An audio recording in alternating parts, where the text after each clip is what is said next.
বিকেল 4:30 দিল্লির 7 লোককল্যাণ মার্গের বারান্দায় বসে নরেন্দ্র মোদী শূন্য দৃষ্টিতে আকাশের দিকে তাকিয়ে আছেন। রোদ ম্রিয়মান। একটা নির্দিষ্ট বয়সের পর এই সময়টায় মন খারাপ হয়ে যায়, এক অদ্ভুত শূন্যতা গ্রাস করে। নরেন্দ্র মোদী বারান্দার চেয়ারটায় বসে আছেন। হাতের চায়ের কাপ ঠান্ডা হয়ে গেছে, অথচ একবারও চুমুক দেননি। সামনে টেবিলে রাখা আন্তর্জাতিক ম্যাগাজিনের পাতা উল্টে গেছে বাতাসে। কাভারে একটা চেনা মুখ, বাংলাদেশের প্রফেসর মোহাম্মদ ইউনুস। হিন্দুত্বের লৌহ প্রাচীর গড়ে ভারতকে শাসন করছেন তিনি, কিন্তু দক্ষিণ এশিয়ায় আলো কেড়ে নিচ্ছে অন্য কেউ। মানুষ ধর্ম নিয়ে রাজনীতি ভুলে মেধা, উদ্ভাবন আর মানবিক অর্থনীতির গল্প শুনছে। চাওয়ালার ব্র্যান্ড ম্লান হয়ে যাচ্ছে নোবেল বিজয়ীর ছায়ায়। এটা কি শুধুই কাকতালীয়, নাকি মোদির রাজনৈতিক উত্তরাধিকারের জন্য অশনি সংকেত?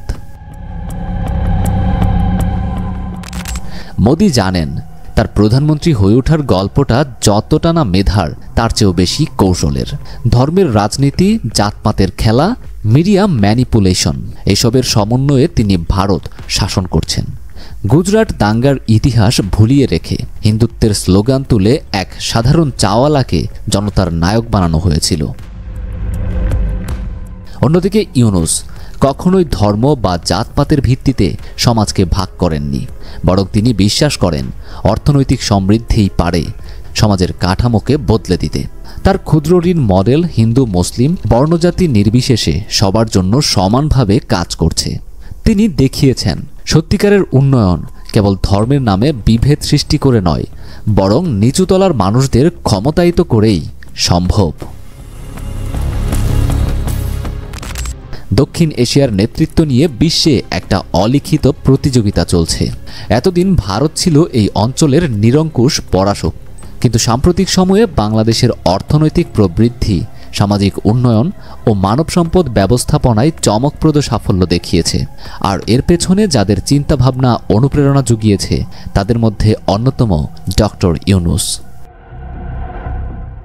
ভারতের অর্থনৈতিক বৈষম্য, গরিবের ওপর কর্পোরেট দৌরাত্ম্য, কৃষকের আত্মহত্যার মিছিল, এসব নিয়ে আন্তর্জাতিক মহলে সমালোচনা বাড়ছে। অথচ ইউনুসের সামাজিক ব্যবসার মডেল এইসব সমস্যার কার্যকর সমাধান দিতে পারে। ভারতের থিঙ্ক ট্যাঙ্কগুলো এখন বলছে, যদি ভারত ইউনুসের নীতি গ্রহণ করত, তাহলে কর্পোরেট নির্ভর অর্থনীতি থেকে বের হয়ে আরও টেকসই উন্নয়নের পথে হাঁটতে পারত।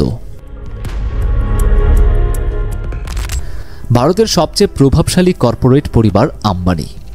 রিলায়েন্স ইন্ডাস্ট্রিজের কর্ণধার মুকেশ আম্বানির স্ত্রী নীতা আম্বানি একাধিকবার প্রকাশ্যে ডক্টর ইউনুসের প্রশংসা করেছেন।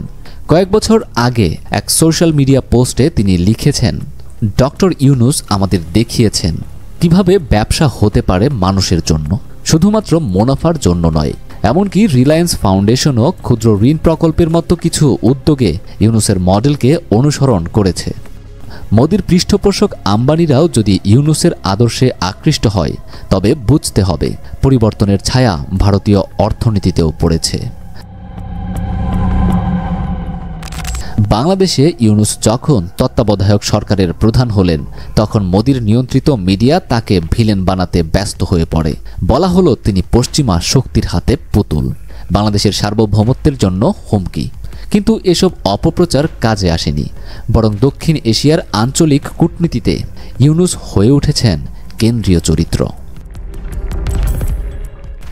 এপ্রিল মাসে থাইল্যান্ডে অনুষ্ঠিতব্য ব্রিমস্টেক সামিটের আগে মোদির প্রশাসন নিজেদের কূটনীতিকদের নির্দেশ দিয়েছে ইউনুসের সঙ্গে বৈঠকের সময়সূচি ঠিক করতে।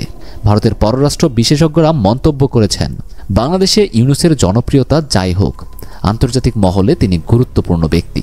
ভারত তার ভাবনাগুলোকে উপেক্ষা করতে পারে না। অর্থাৎ যাকে কিছুদিন আগেও ভারতীয় মিডিয়া আক্রমণের শিকার করেছিল, এখন তার সঙ্গেই সাক্ষাৎ করতে মুখিয়ে আছে মোদি প্রশাসন। সময়ের বিচার বড় নির্মম। আজ যিনি ক্ষমতার আসনে, কাল অতীতের ধুলোয় মিশে যেতে পারেন। ইতিহাস মনে রাখবে কাকে? ধর্মের রাজনীতি করে উঠে আসা একজন চাওয়ালাকে, নাকি এক নোবেলজয়ী চিন্তানায়ককে? উত্তরটা সময়ই বলে দেবে। কিন্তু আজকের সূর্যাস্তের রং যেন মোদিকে কিছু ইঙ্গিত দিয়ে যাচ্ছে। সন্ধ্যা হয়ে এসেছে, বারান্দায় একটা ঠান্ডা বাতাস বইছে। মোদি উঠে দাঁড়ান, তার মুখটা অন্ধকার। ভারতের প্রধানমন্ত্রীর চোখ চলে যায় ম্যাগাজিনের পাতায় থাকা ছবির দিকে। ইউনূসের মুখে লেগে আছে মিষ্টি একটা হাসি।